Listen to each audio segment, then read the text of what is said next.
He sat near the window, where the morning light poured through a thin sheet of glass that had turned foggy from the rising steam of coffee. Outside the wire fence, the American guards were laughing about something, an inside joke, a piece of life that somehow remained untouched by the war.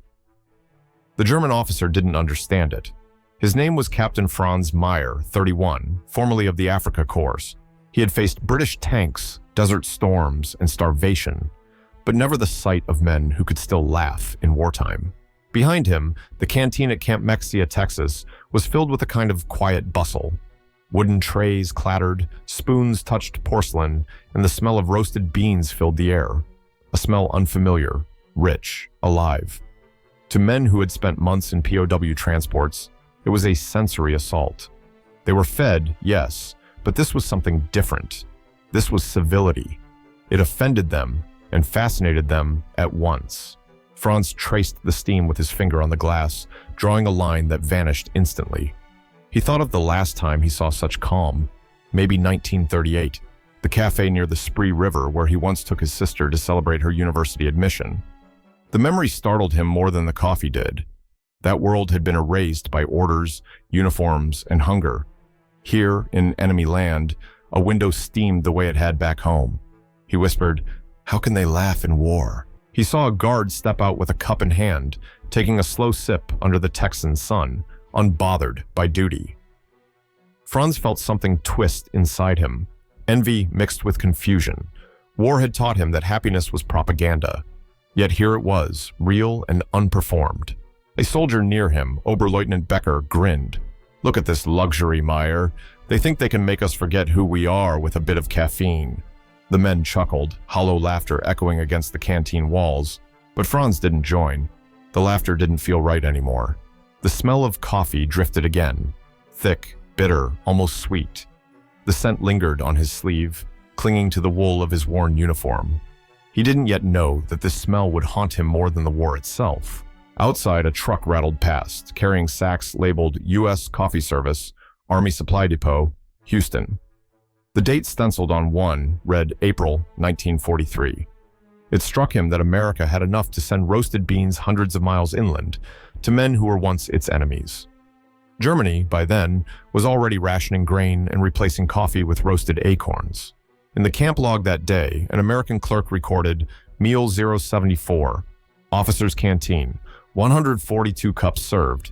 It was an entry with no emotion, no poetry. But for the men who drank, it marked something subtle. The first moment they saw that the war might have already been lost, not by bombs, but by the quiet power of plenty. Franz watched the steam thicken on the window. It blurred the world, turning guards and fences into silhouettes. For the first time, he didn't feel like a soldier or a prisoner.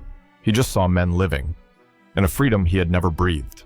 If you value stories like this, don't forget to like and subscribe. It helps preserve forgotten chapters of history. Where are you watching from, and what time is it where you are now?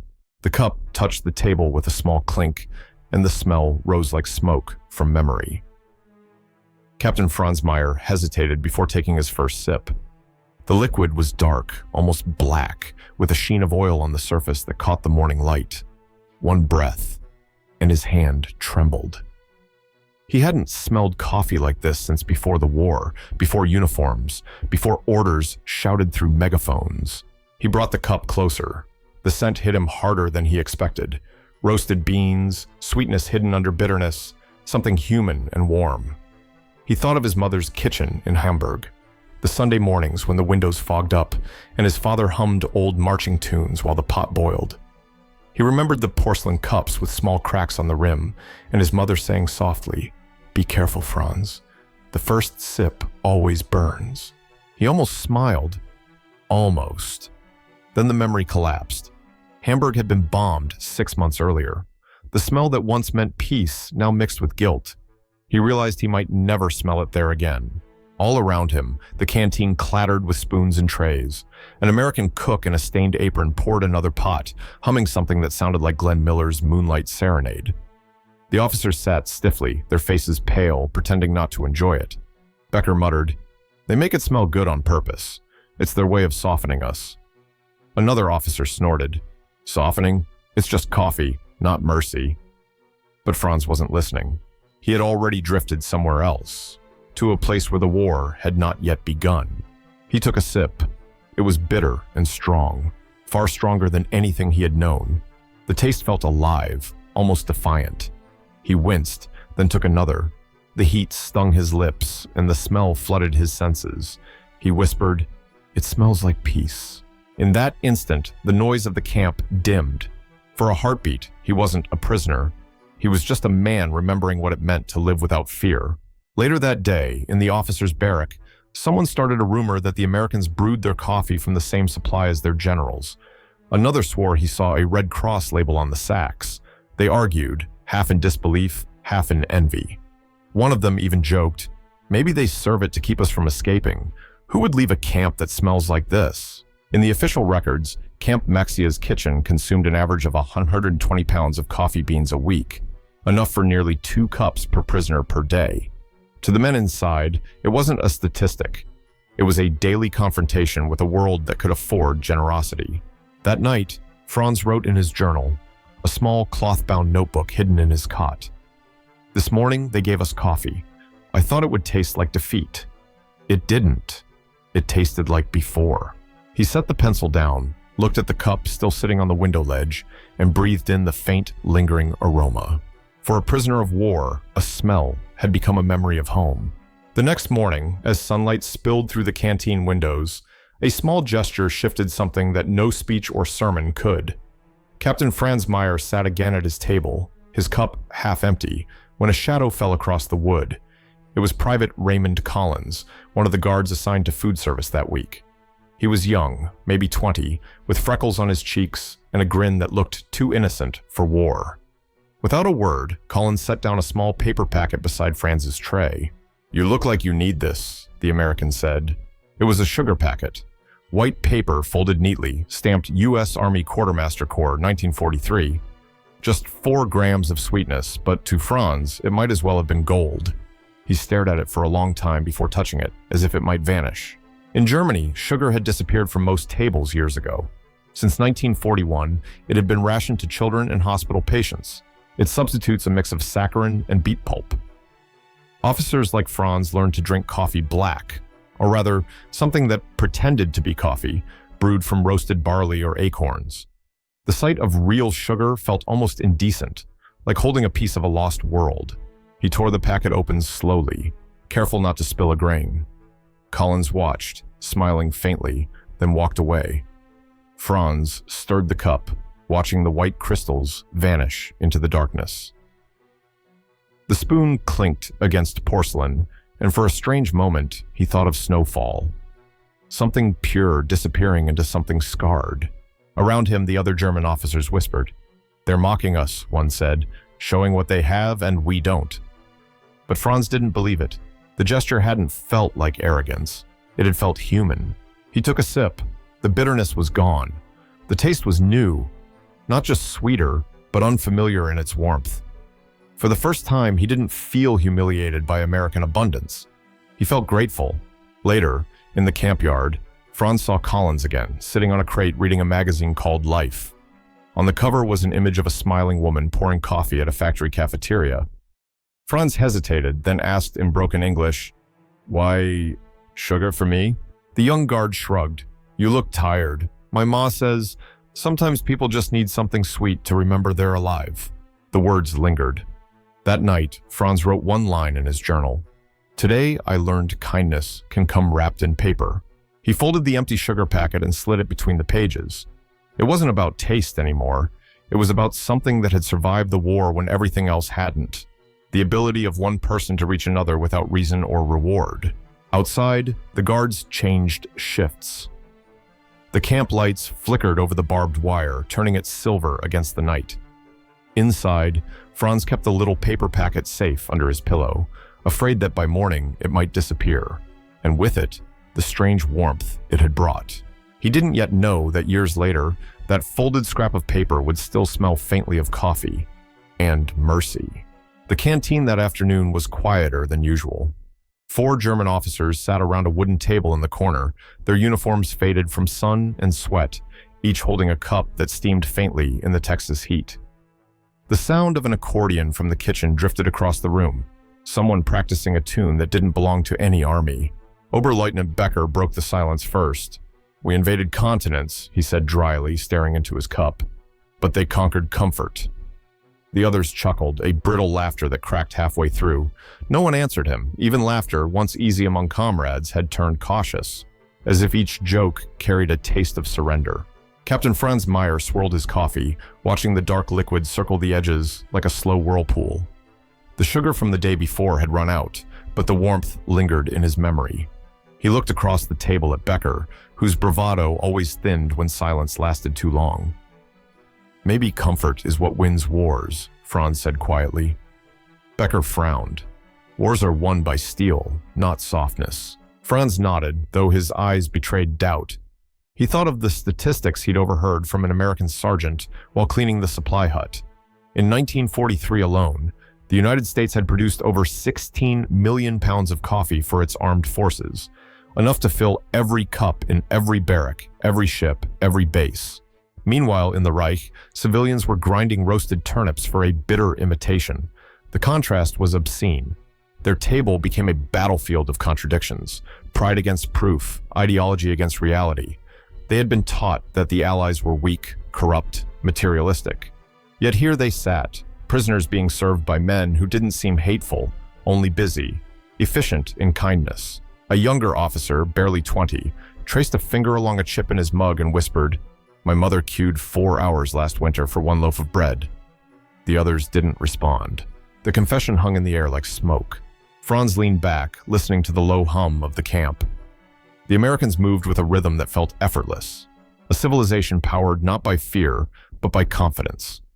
He recalled a newspaper he'd read before capture claiming that American morale was collapsing, that strikes and racial unrest would tear the country apart. Yet, what he saw through the canteen window was a nation laughing, feeding, producing, building. For a long moment, no one spoke. Then Becker said, almost bitterly, "They must be putting something in this coffee."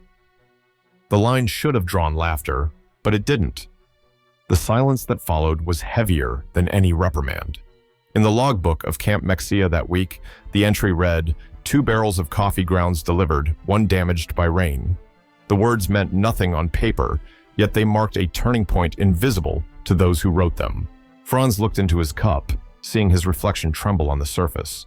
The bitterness, the warmth, the contradiction, all mixed together, impossible to separate.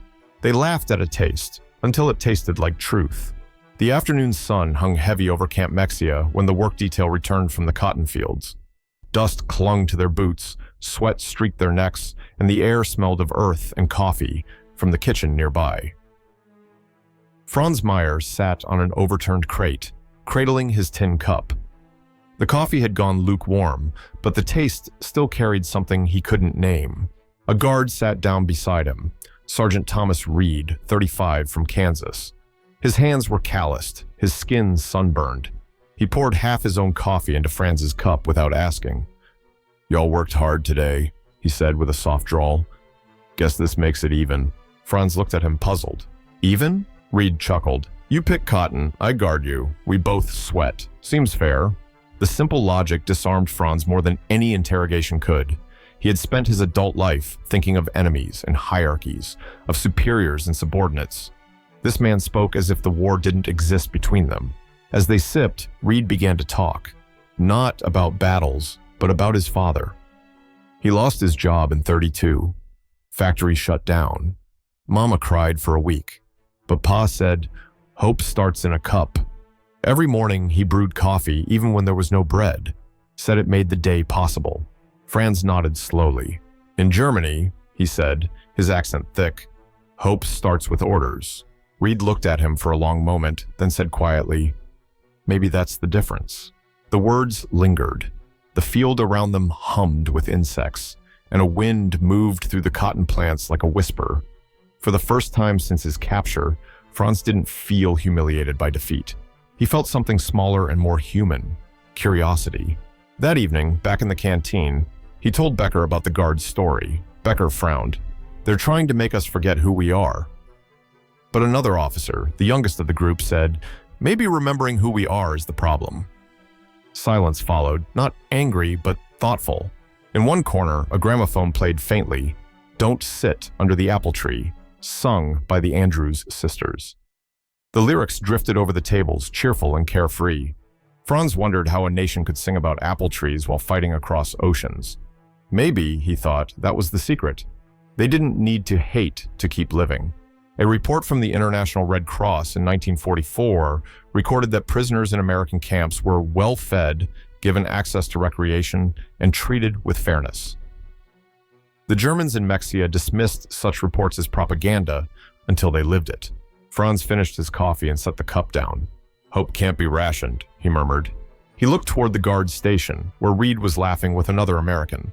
The laughter no longer sounded foreign. It sounded like a language Franz was beginning to understand. "Would you have changed your beliefs if kindness came from your enemy?" That night, the camp fell silent earlier than usual. A faint wind stirred the dust, carrying the lingering smell of coffee through the barracks. The lights went out one by one until only a thin bulb over the corridor remained. Captain Franz Meyer lay on his cot, eyes open, hands clasped behind his head, unable to sleep.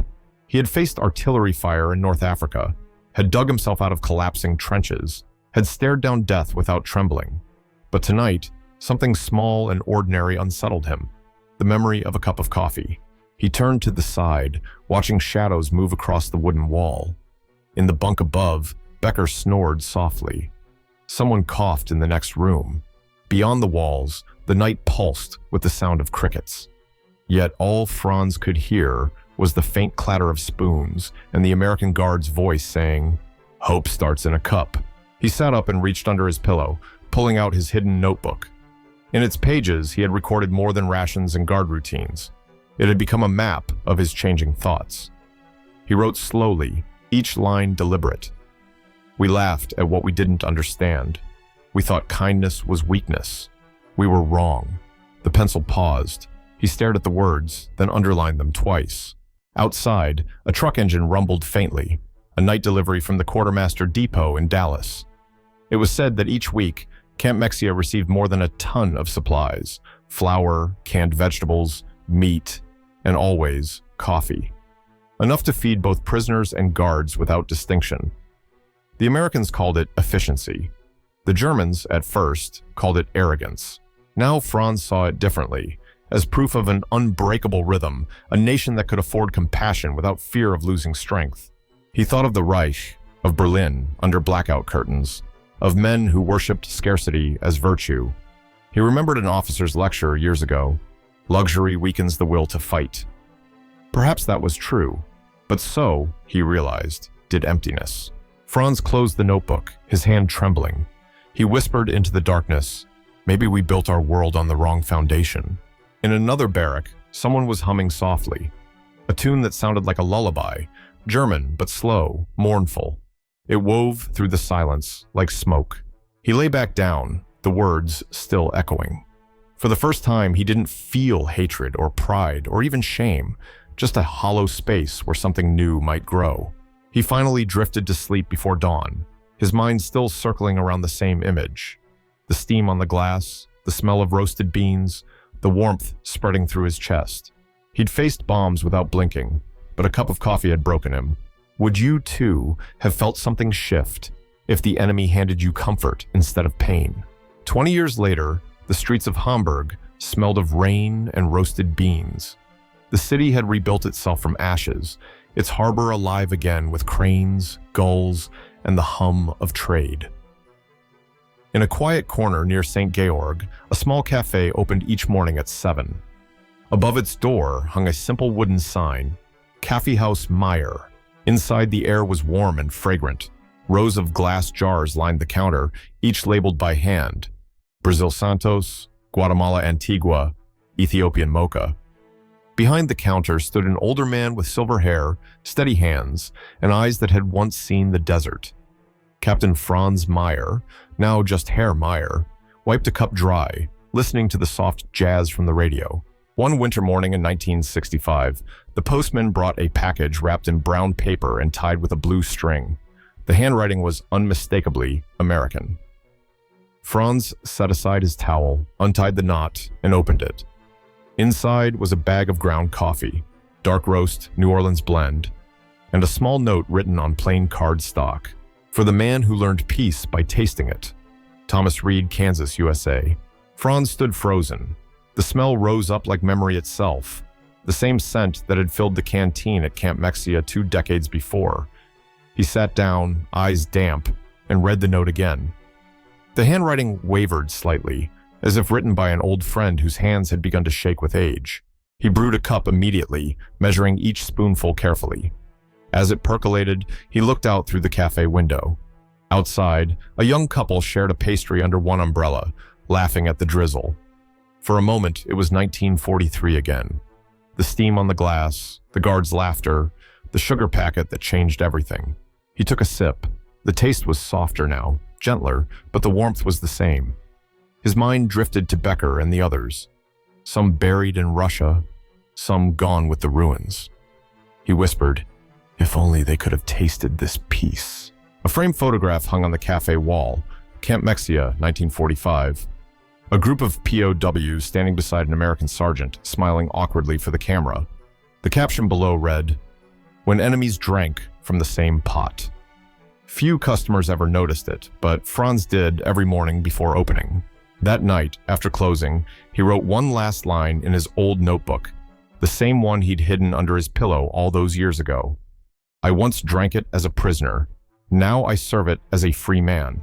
He placed the note from Kansas inside the back cover and set the book on the shelf beside the jars of beans. Outside, the rain slowed.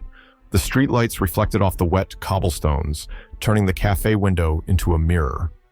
The steam inside fogged the glass, just as it had long ago in Texas, and as he wiped it clear with the back of his hand, his reflection blurred into that of the young officer he once was, lost, proud, and learning, one cup at a time, that peace can be tasted. There are wars that end with signatures, and others that end quietly, in kitchens, in canteens, in the small spaces where people stop seeing each other as enemies. The story of Captain Franz Meyer and his cup of coffee was not about surrender. It was about the fragile chemistry between bitterness and warmth, pride and humility, power and humanity. Somewhere in that steam rising from a chipped cup, 2 worlds collided, and something better emerged. And historians often count victory in tons of steel or miles of territory, but peace, when it comes, has a different weight. It lives in gestures so small they can't be measured, a folded sugar packet, a shared sip, a laugh across language. Camp Mexia, by official record, held over 3,000 German prisoners between 1943 and 1946. None of them escaped, not because of fences or guards, but because many discovered, perhaps for the first time, what it meant to be treated not as a prisoner, but as a person. Years later, when the former enemies returned home, they carried no trophies, only impressions. The sound of swing music on an American radio, the sight of open fields that seemed endless, the memory of a guard who poured half his cup into theirs. For Franz, it was the steam on glass, a scent that followed him through decades, proof that mercy leaves a longer echo than hate. The world today moves faster, more divided, more sure of its own rightness. But stories like his remind us that dignity doesn't need permission, and peace can begin anywhere, even in a place built to hold war's leftovers. If you ever find yourself holding a warm cup, take a moment before you drink. Think of the men who learned, far from home, that a nation's strength isn't in the sharpness of its weapons, but in the softness of its humanity. Think of the laughter beyond the fence, and the man who once asked, "How can they laugh in war?" until he finally understood the answer.